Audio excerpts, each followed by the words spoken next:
Disclosures like these tear at the fabric of responsible government. We're looking at all of the things that we can do to stem the flow of this information.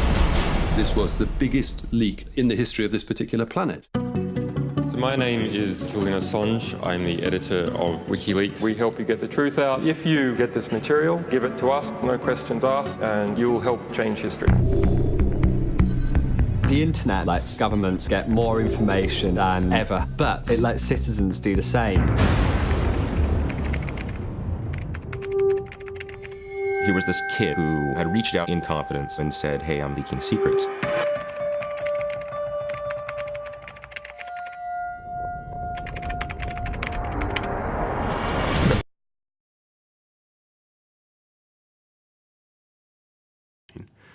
I think people are becoming aware of just how hydra-headed the internet is, and that it's both a tremendous force for good and, in a way, a tremendous force for evil.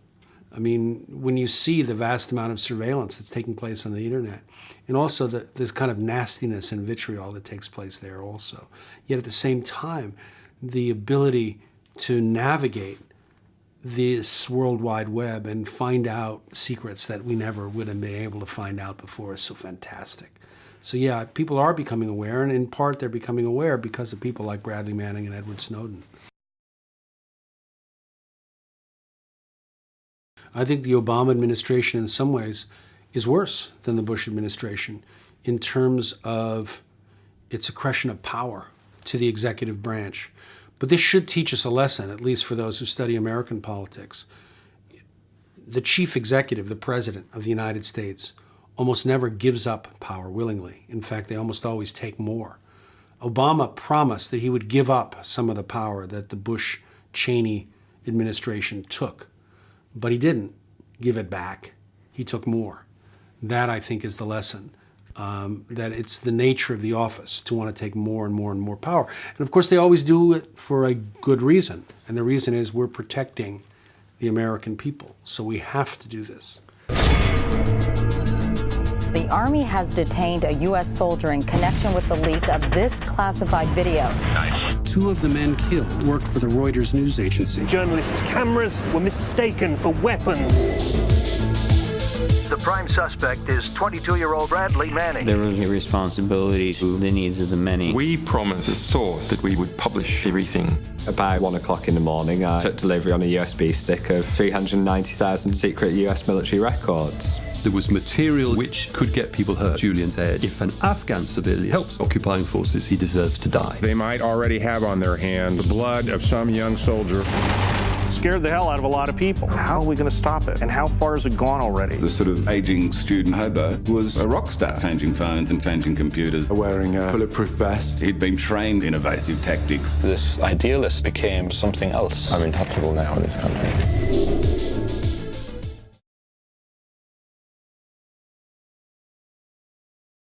It is absolutely why we need whistleblowers like Manning and Snowden, and publishers and journalists, publishers like Assange, or journalists like Glenn Greenwald or Jane Mayer or Nick Davies or others, to stand up and say, hang on, the government's lying to us, or hang on, the government's keeping something secret from us that they shouldn't be. Because after all, that's what the press and whistleblowers are designed to do, is to act as a pressure valve to hold powerful institutions to account.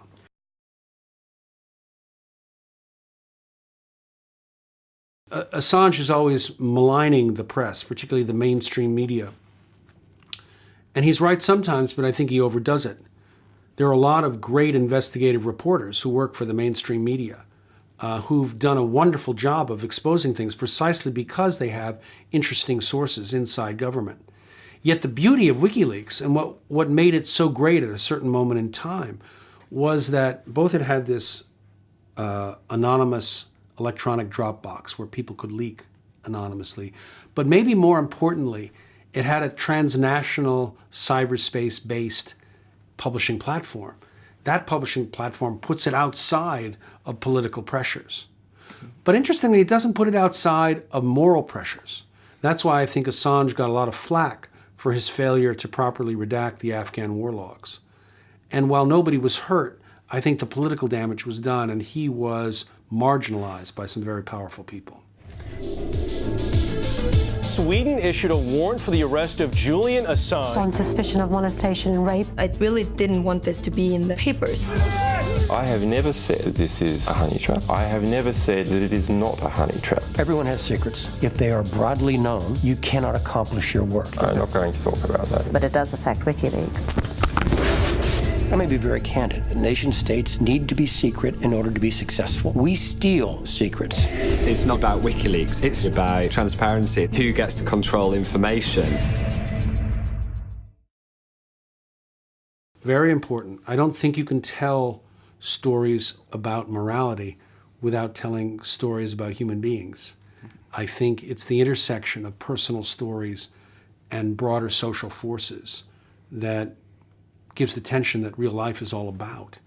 There are those who say things should either be purely personal or you should only focus on broader, grand themes. I don't find either argument to be convincing. I find that it's the intersection between the two where the rubber hits the road. Don't know. I tend to be more intuitive about these things, but I am working on a long-term project that has to do with the national security apparatus of the United States.